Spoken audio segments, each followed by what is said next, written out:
All India motor transport Congress की 212वीं managing committee की meeting 10 अक्टूबर को सहारा स्टार मुंबई में आयोजित किया गया, जहां केंद्र सरकार व राज्य सरकार और ट्रांसपोर्ट की दुनिया से जुड़े हुए की मान्यवरों की उपस्थिति में दीप प्रज्वलित किया गया। वहीं आयोजन समिति अध्यक्ष व पूर्व अध्यक्ष all India motor transport Congress के मलकीत सिंह बल के मार्गदर्शन में इस कार्यक्रम का आयोजन किया गया। AIMTC संस्था द्वारा वेस्ट जोन कन्वेंशन में सड़क सुरक्षा, ई-चलान, ट्रैफिक पुलिस की मनमानी, सड़क पर होने वाली परेशानी, ड्राइवरों के प्रशिक्षण जैसे कई अन्य मामलों पर चर्चा हुई।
ज़्यादा एक्सीडेंट होता है, यानी सनी डेज़ पे ज़्यादा एक्सीडेंट होते हैं और स्ट्रेट रोड्स पर ज़्यादा एक्सीडेंट होते हैं। और इसलिए ये कहना कि सिर्फ खड्डों की वजह से ये हो रहा है, ये सही नहीं है। इसका अर्थ ये नहीं है कि हमने खड्डों के ऊपर कोई उपाय योजना नहीं करनी चाहिए, लेकिन मैं सिर्फ ये कहना चाह रहा हूँ कि ज़्यादातर जो एक्सीडेंट्स हो रहे हैं वो थके हुए ड्राइवर या ओवर स्पीडिंग या बहुत रेयरली रोड डिज़ाइंस के ऊपर हो रहे हैं, और उनको एड्रेस करने के लिए हमने ये सारी उपाय योजना ऑलरेडी बनाई है। Sir, all India motor transport Congress जो है उन्होंने भी अपनी कई सारी बातें रखी है, तो उस पर किस तरीके से विचार किया जाएगा? इन सभी मुद्दों पर अभी माननीय मुख्यमंत्री जी को एक प्रेजेंटेशन किया गया था 2-3-4 दिन पहले, और इस पर सरकार सकारात्मक निर्णय लेगी। जो भी उचित होगा वो उचित समय पर निर्णय लेने के बाद हम आपको बताएंगे। ब्लैक स्पॉट के ऊपर क्या है? ब्लैक स्पॉट के ऊपर मैंने आपको बताया कि जहाँ पर भी एक्सीडेंट हो रहे हैं उनको हम ब्लैक स्पॉट डिक्लेयर करते हैं, और वहाँ पर अगर कोई रोड डिज़ाइन का मुद्दा है तो उसको क्लियर करने की कोशिश करते हैं। कब तक करेंगे? नहीं, जितने ब्लैक स्पॉट्स पहले आइडेंटिफाइड थे वो क्लियर हो गए, लेकिन ये क्या है कि जब भी एक्सीडेंट होता है तो एक नया ब्लैक स्पॉट तैयार हो जाता है। Thank you. आज All India motor transport Congress West Zone की convention initiative road safety Manthan हमारे मुद्दों के बारे में विस्तार पर चर्चा हुई। यहाँ पर हमारे Ashish Kumar Singh ji additional chief secretary transport, हमारे ट्रांसपोर्ट कमिश्नर विवेक भुवनेवर जी, हमारे ex transport commissioner Avinash Dakne ji और Abhay Damle principal commissioner income tax और जॉइंट सेक्रेटरी मॉर्थ यहाँ पर थे। हमने अपनी जो ऐसे स्टेक होल्डर जो जिम्मेदारी हम समझते हैं उसके बारे में हम क्या प्रयास कर रहे हैं उनकी उन्होंने सराहना की और हमारे जो मुद्दे हैं हमने विस्तार पर उन पर रखे कि किस तरह की हमारी दिक्कतें आ रही हैं। Basic communities, truck terminal, parking facilities, e चालान का दुरुपयोग, abolition of the check post और स्टैंडिंग कमेटी हमने बोली है कि गठित करें जो हमारी समस्याएं की लगातार सुनवाई करे, रोड सेफ्टी काउंसिल का गठन करें। ये सारी जो इश्यूज़ हैं हमारे इनके पक्ष पास रखे हैं और आशीष कुमार सिंह जी ने सरकार के माध्यम से आश्वासन दिया है कि इसको सकारात्मक रूप से देखेंगे। हमें पूरी उम्मीद है कि आने वाले दिनों में इसके अच्छे परिणाम होंगे और उचित समय पर उचित परिणाम की घोषणा भी होगी। धन्यवाद। Bal Malkit Singh, chairman organising committee, former president, all India motor transport congress. Are not going to remove that. There is more corruption. Start from the total check posts. We will also fight from that. Our trucks are waiting, and our GDP growth is going down. So please, we are going to remove the total check posts in Madhya Pradesh, Maharashtra, everywhere. 23 years हो गया road बना के Pune to Bombay express highway, crores of rupees collection हो गया। वो toll आज तक निकाला नहीं, क्यों करके हमको समझ में नहीं आया। क्रोर्स ऑफ रुपीस रेवेन्यू आने के बाद भी मेंटेनेंस फीस कलेक्ट करना था, मेंटेनेंस फीस आज तक कलेक्ट नहीं करता है, टोटल टोल कलेक्ट करता है। इसमें बहुत बड़ा क्रोर्स ऑफ रुपीस ट्रकर का बहुत बड़ा नुकसान होता है। बात ही बात, हमको बहुत बड़ा दुखी बात है, केंद्र सरकार ऑलरेडी बोल दिया बॉर्डर चेक पोस्ट हटाओ करके। इसमें आरटीओ इतना तकलीफ देता है हमारा को, ये महाराष्ट्र आरटीओ बोल नहीं सकता है। इसके लिए तुरंत नितिन गडकरी जी हिन्नवालों के इसमें बॉर्डर चेक पोस्ट को तुरंत महाराष्ट्र बॉर्डर चेक पोस्ट हटाना पड़ेगा। बाद में रोड में एनी प्लेस महाराष्ट्र में हाईवे में बहुत पुलिस एंड आरटीओ हरासमेंट है, उसको मुख्यमंत्री जी तुरंत दे के इसको ख़त्म करना पड़ेगा। नहीं तो हमारा ट्रकर बहुत बड़ा परेशान में लग गया, पर्टिकुलरली साउथ ट्रक को बहुत बड़ा परेशान हो गया महाराष्ट्र में। इसके लिए उसको दूर करने के लिए ये सरकार कोशिश करना करके हम बहुत बड़ा विनती करता है। धन्यवाद।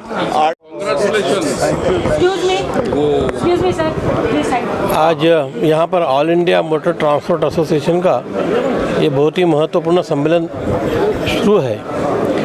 जैसे कि आपने रोड सेफ्टी की बात की है, रोड सेफ्टी में जैसे हम देखते हैं कि एक तरफ एक्सीडेंट भी बढ़ रहे हैं और उसकी जो डेथ है वो भी बढ़ रही है।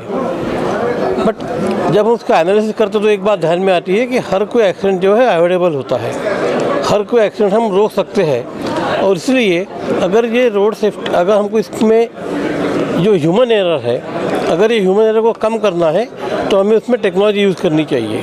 तो इस हिसाब से हम काफ़ी टेक्नोलॉजिकल इंटरवेंशन कर रहे हैं। जैसे कि हमने बताया कि जो सबसे पहले तो ये है कि हमारे ड्राइवर स्किलफुल होने चाहिए, तो ड्राइवर को हम ऑटोमेटेड ड्राइविंग ट्रैक बना रहे हैं यहाँ, ताकि जो भी ड्राइवर यहाँ से जिनको सब लाइसेंस मिलेगा वो सब ड्राइवर स्किलफुल रहेंगे। बाद में हम जो व्हीकल का फिटमेंट है, वो व्हीकल का फिटमेंट जो है वो भी हम ऑटोमेटेड करने की कोशिश कर रहे हैं, ताकि हर जो व्हीकल है रास्ते पे दौड़ रहा है वो व्हीकल फिट रहे। और जैसे कि हमने सुना अभी माननीय हमारे नितिन गडकरी साहब ने उनके संदेश में कहा है कि हम कैसे टेक्नोलॉजी का यूज़ कर सकते हैं, लेन ड्राइविंग के लिए है, लेन डिसिप्लिन के लिए है, ओवर स्पीडिंग के लिए है। यहाँ पे हम ऑटोमेटिक स्पीड गन की बात कर रहे हैं। तो मुझे लगता है कि यह सब जो इनिशिएटिव हम लेने जा रहे हैं, निश्चित ही आने वाले कुछ समय में रोड एक्सीडेंट में कमी हो जाएगी। जिस तरह से मुंबई की खासतौर बात करें कि मुंबई की सड़कों के लिए हर साल जो है पैसे आवंटन होते हैं, लेकिन हर साल गड्ढे उससे ज़्यादा ही उभर के आते हैं। क्या ऐसे में सरकार कुछ नया प्लान लाने वाली है? देखिए, गड्ढों के बारे में मैं बोलूँगा, जो संबंधित डिपार्टमेंट है वो उस बारे में बात कर सकते हैं। लेकिन जैसे हमने अभी अपने प्रेजेंटेशन में भी देखा रहेगा कि गड्ढे यह एकमात्र वजह नहीं है। काफ़ी जो एक्सीडेंट है वो प्लेन रोड पे हो रहे हैं, हाईवे पे हो रहे हैं, ड्राइवर के फटीग की वजह से हो रहे हैं, ओवर स्पीडिंग से हो रहे हैं, ओवरलोडिंग से हो रहे हैं, ड्रंक ड्राइविंग से हो रहे हैं। और यहाँ सब चीज़ों में हम ह्यूमन इंटरवेंशन कम करके टेक्नोलॉजी का इस्तेमाल करें ताकि कोई ओवर स्पीड गाड़ी रास्ते पे नहीं चले, ओवरलोड गाड़ी रास्ते पे नहीं चले। तो इस प्रकार से हम हमारी उपाय योजना कर रहे हैं।